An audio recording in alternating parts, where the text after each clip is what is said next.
Well, in Russia, the word liberal has a lot of meanings, and one of them is a swear word when you refer to liberal parents who connive at their children's actions. So we've been quite liberal with our schedule. So I wanted to move that I don't speak. So shall I speak? Yes, please. Okay. Of course, I want to talk about history. I want to give some quotes, some details, some portraits of the figures, but I will cut short my presentation. So,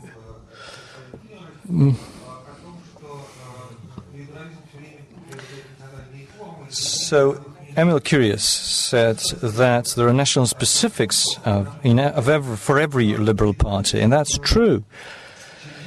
Liberalism defies definition, a general definition, as any doctrine. And at least here in Russia, liberalism is a cultural position, first and foremost. But culture is not the Ministry of Culture, it's not the fine arts, it's not about entertainment, but that's how Edward Taylor and others refer to it. That's the general principles of behavior of people that are codified in the language, religion, morals, and so on. So,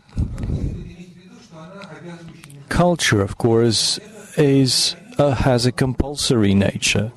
It has lots of forms, it can vary over time, and Russian liberalism was formed in the beginning of the 19th century, when actually the national identity was being formed. The first challenge was the First Patriotic War against Napoleon, 1812. Then there's the fight over the legacy, and you have the conservative and the liberal interpretations of the national culture. And it's the conservatives who prevail for some time.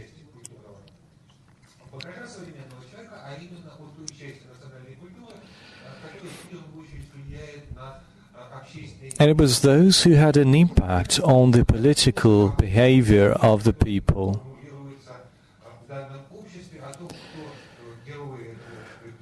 It's the people who define who are the good, who are the evil, and what can be approved, what is disapproved.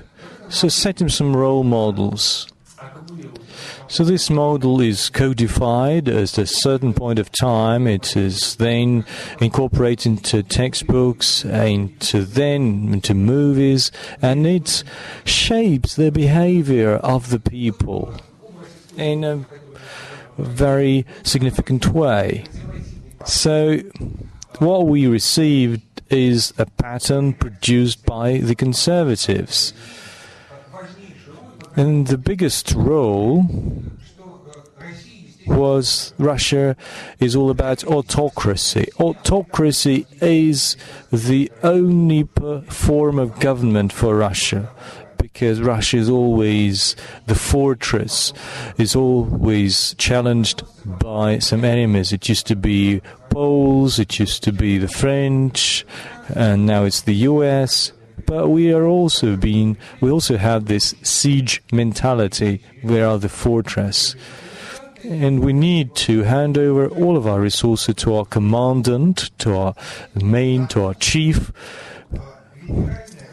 But the liberal faction and the liberal ideology in Russia try to challenge that mentality. And Russian liberal parties were prevailed by pro-Western figures. They insisted that there's nothing good in Russia's history.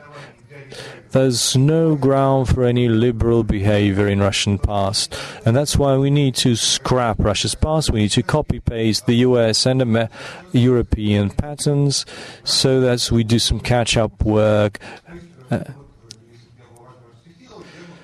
So I would quote the famous letter of Chayadaev saying that, well, we have not contributed to humanity, and the Russian Orthodoxy doesn't have any value. We need to learn from the West. So this collision, this awful collision, has led to a situation where a liberal has lost any association with Russian culture, and liberals are now associated with an outside culture. If you look at Dostoevsky and Idiot, and they say, give me a Russian liberal, I'm going to kiss him because they are not Russian. So it seems that a Russian person cannot be a liberal because Russian is all about autocracy. It's all about suppression of individual rights. It seems that it has nothing to do with liberalism.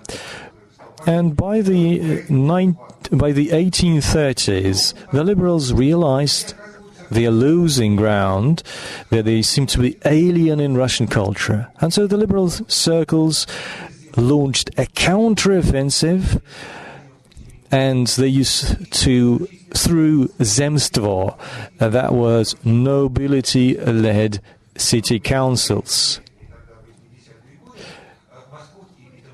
And there were special literacy committees where they tried to exert their influence. There was a fierce fight. The government suppressed that movement. There was a crackdown on liberals. They changed the financing schemes and pushed more funds to Orthodox schools. And then they just closed down those public institutions, those civic groups who tried to exert their influence. So the Moscow office was closed down, and the St. Petersburg Committee on Literacy was closed down in the 1890s. And as a result, we saw the revolution of 1905, and society was not ready.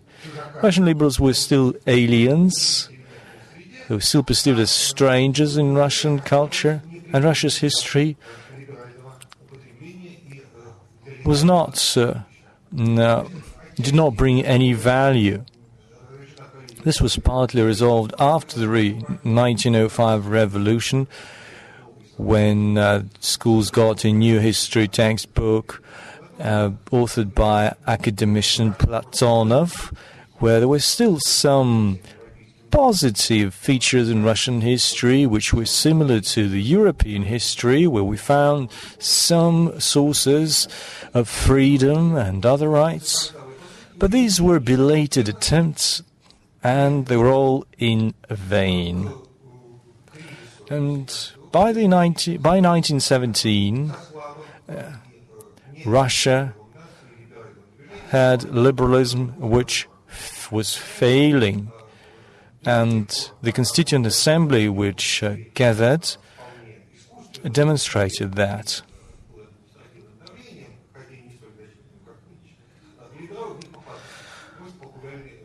Liberals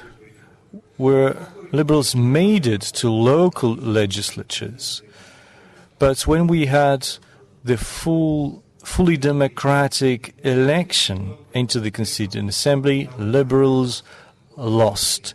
They were kicked out. The people were not aware of those liberal ideas. They voted for the right and left-wing socialism. So this experience must be a lesson to us, a warning to modern liberals. I think they are going through the same difficulties. And the European liberal community needs to take it as a warning too. So you need to take cultural specifics into account.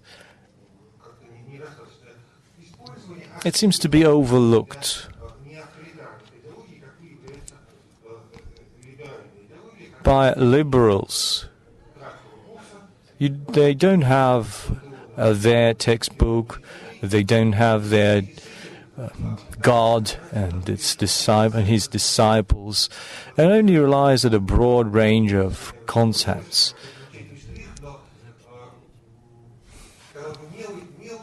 So it seems to be a minor thing, but it's extremely important. Liberals always lose in any TV debates, in any TV shows. Liberals always use some rational arguments, and it requires more deep thinking, and it doesn't suit the TV format. Thank you very much. Thank you very much, Mr. Sokolov, for your insightful report. Do we have any intervention? Don't go away. I have a question. It might sound trivial to you. It's hard to use any quantitative measures to culture. But if we take Dostoevsky, who you mentioned, he managed to be popular among people and liberals. Well, let's take Turgenev, another writer. And what's the specifics of the collision in Russian culture? There was Danuti in Italian culture, and we had similar examples in Norwegian culture. Well, we do have some opinion polls based on what people used to read. We used to have no internet, and people bought books and read them.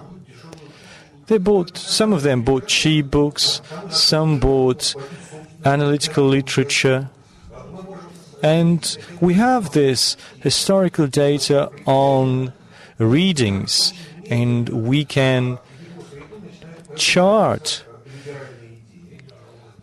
the advance of liberal ideas. A large number of liberal ideas penetrated Russia by 1913 because we got the American detective stories. It sounds silly, but that's true. What's an American detective? It's like Pinkerton. It's a self-made man who acts on his own. He's on the brink, he runs the risk. He's almost like a gangster. But his actions benefit society, and justice prevails thanks to this lone ranger who's almost acts like a gangster. That's a typical liberal.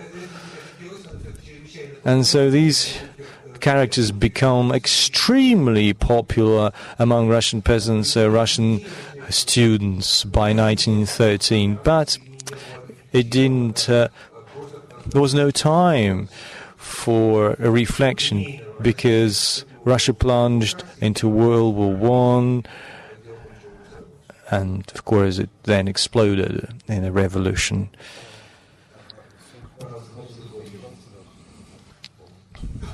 Do you have a question? Yes. I was very much interested by your statement that liberals are always lose in TV shows. Do you really believe that the outcome of the TV show is defined by the SMS vote?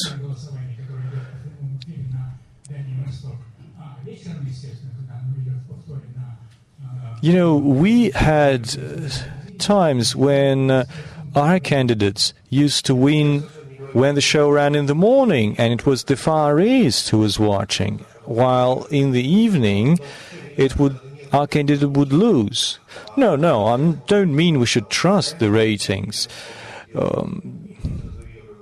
They cheat a lot there, but we have Ukrainian television, and also I used to teach in Sweden, in Finland. I watched debates there, and I understood some Finnish and some Swedish. It was 20 years ago, so I've got a broad experience of watching TV shows. A liberal is a person of no easy solutions. Liberals understand there are no shortcuts. He had to oppose his right-wing and left-wing solutions that offer simple solutions. They say, okay, let's kick out all the migrants. They are very simple, while liberals understand that it takes time to make judgments. Liberals will refer to certain practices, and it's just not showy, it's just not sexy enough for the audience. So I just watched how it happens outside of Russia. Thank you.